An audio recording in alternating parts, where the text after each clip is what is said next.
it's Fonts. Welcome back to the channel.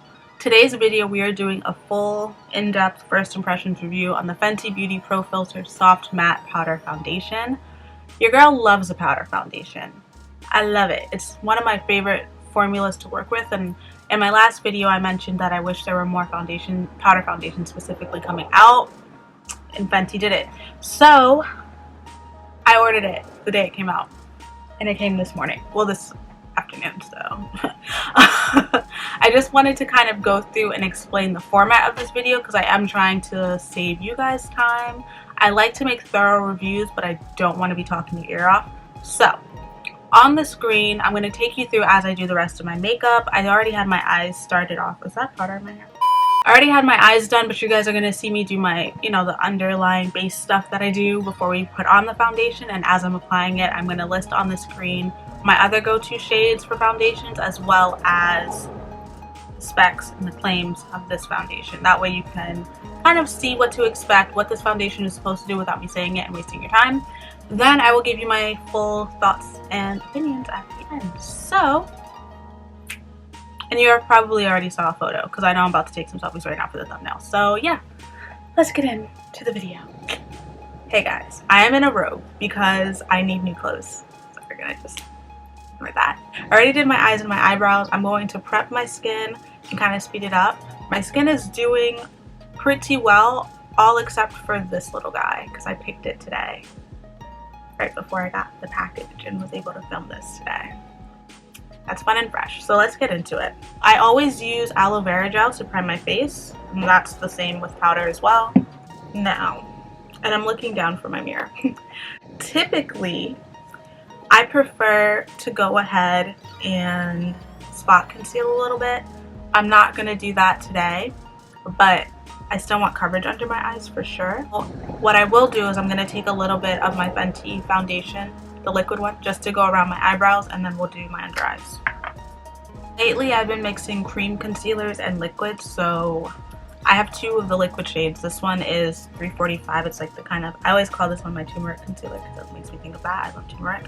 And then I also use shade 310, and it just kind of brightens, makes me look all good. And then I just have any cream concealer. This one is from Ruby Kisses. My chin, but I'm trying not to cover up my pimples so we can see how the powder covers it. So, and I usually take whatever's left for my jaw. I don't know if other people do this, but I figured I might as well share that.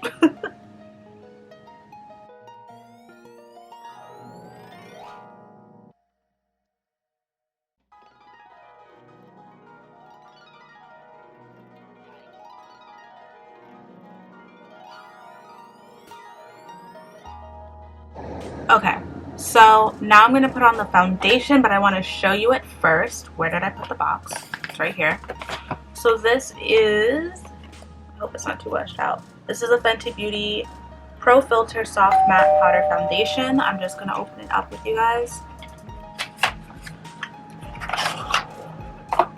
Now, I'm not even going to hold you. I definitely opened it when I first got it because I wanted to make sure it wasn't but I really love the packaging. It has that same hexagonal shape that Fenty does, but when you open it, I'm trying not to blind you, there's a mirror right here. But when you push it all the way open, it already shows you that there's a powder underneath. And this is all pretty and reflective rose gold. And then this is my shade. I am shade 370 in Fenty. That's what I use in the liquid foundation. So I figured, I'm not even going to hold you. I was kind of tempted to try out a different shade, but I figured I would just stick with my same one. I'm not going to mix it around. And I'm going to use my beauty blender with it. I know it comes with a sponge, but I just always do my foundations with this. So, and now I'm going to do it, and then you guys can see everything that I listed on the screen, like the specs, the claims, and my other shades.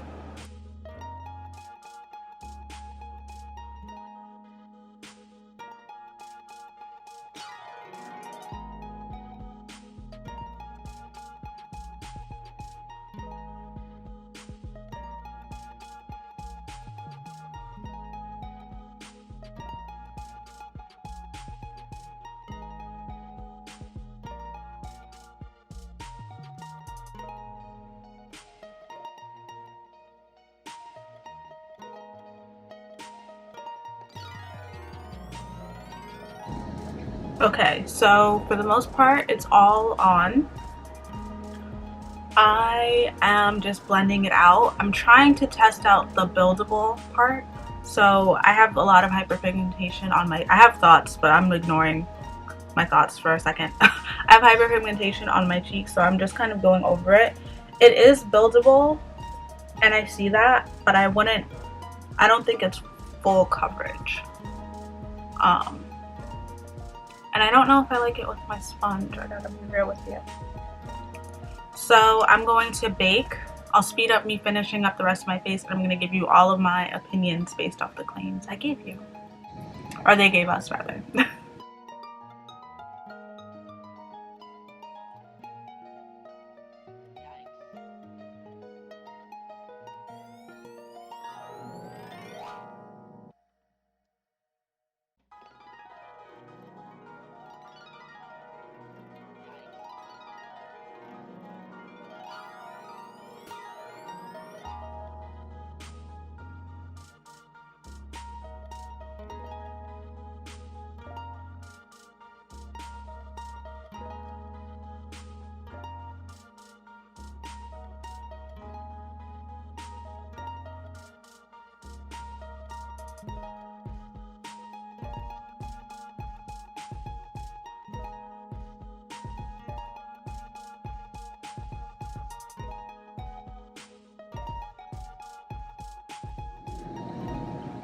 Alrighty. Full face is done. I know what I'm gonna do. Just give me 1 second. Okay. So I'm gonna bring back up the specs that you guys saw before, and I'm just gonna go through my own list. I have it up on my computer screen, and I'm gonna let you know if I agree with them.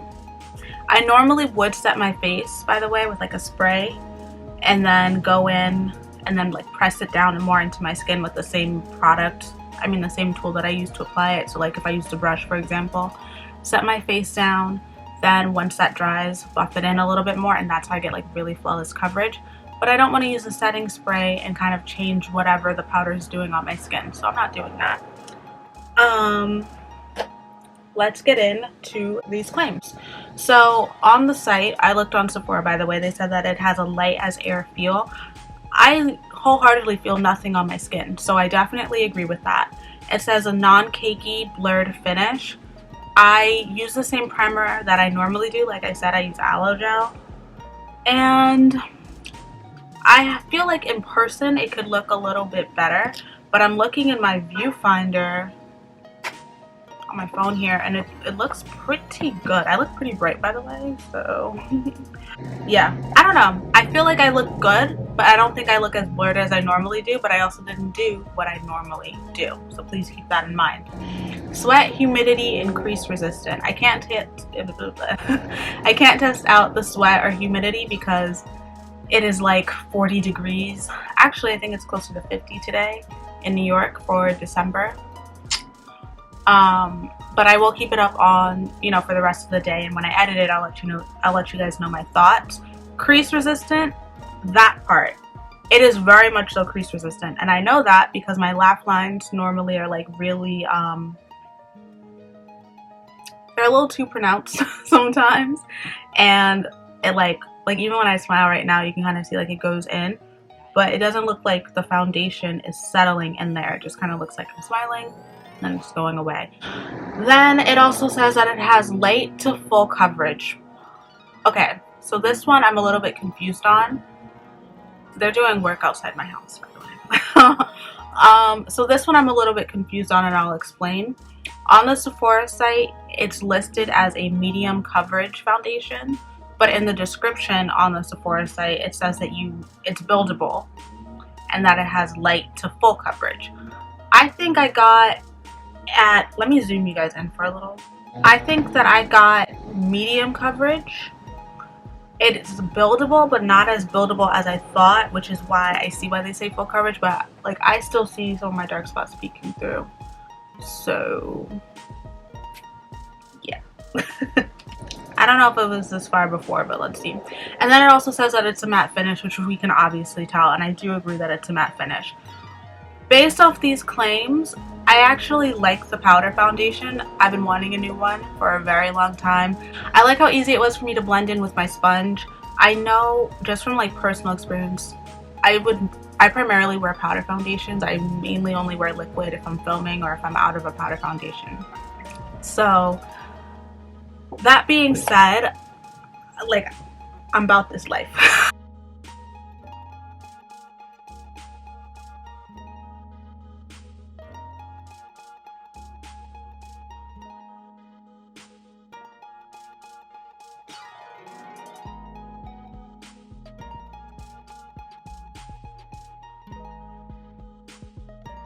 Anywho, I don't know. Those are just my thoughts, and I figured I would share that with you in case you're like me and you're not fully sure what you're going to do.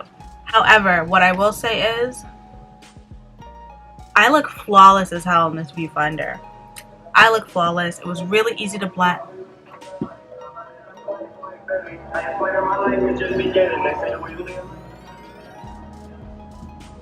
You live in New York. I don't know. I just really love the ambiance. So yeah, that's what I have to say. As far as the other shades, we know that there's the other claims and specs. $36 I don't think is bad as far as the price goes. How much? I used to spend around $27 when I got my Studio Fix powder.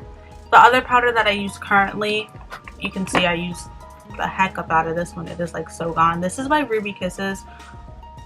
Listen, this makes me look super smooth, flawless, all of that, but I don't know if I don't think I'd be looking as good as I do in the viewfinder, so keep that in mind. I like it, but I think you should play around with this shade regardless of what your liquid color is. That is my only critique, and I'm gonna do that whenever I go to Sephora safely with a mask. So that's all I have for this review. I will put on the screen, or I probably already did, how it weared out throughout the rest of the day, but I am really liking it and I'm excited to take photos, and then you guys can kind of see if there's like any flashback or anything, which I doubt because Fenty don't miss. Okay, they don't miss. So yeah, that's all I have for this video. I hope you enjoyed. All my other foundation reviews will be listed down below, along with my other Fenty reviews. I have a bunch of them. Relax, take a load off, enjoy it here, and I'll see you in the next one. Bye guys.